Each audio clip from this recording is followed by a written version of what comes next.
2036 ऑलिम्पिककडे वाटचाल सुरू आहे। भारत सज्ज होतोय नव्या स्वप्नांसाठी।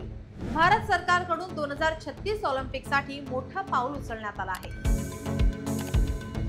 केंद्रीय गृहमंत्री अमित शाह यांनी जाहीर केलं आहे की देशातील 3000 उद्योन्मुख खेळाडूंना दर महिना 50,000 रुपयांची आर्थिक मदत दिली जाणार आहे।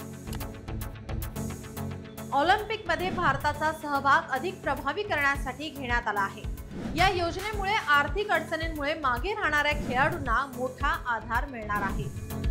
याशिवाय गुजरातमध्ये 316.8 कोटींचं para sports high performance centre उभारण्यात आलं आहे आणि पुढील काही वर्षात 10 नवीन आंतरराष्ट्रीय दर्जाची स्टेडियम्स उभारण्याची ही योजना आहे।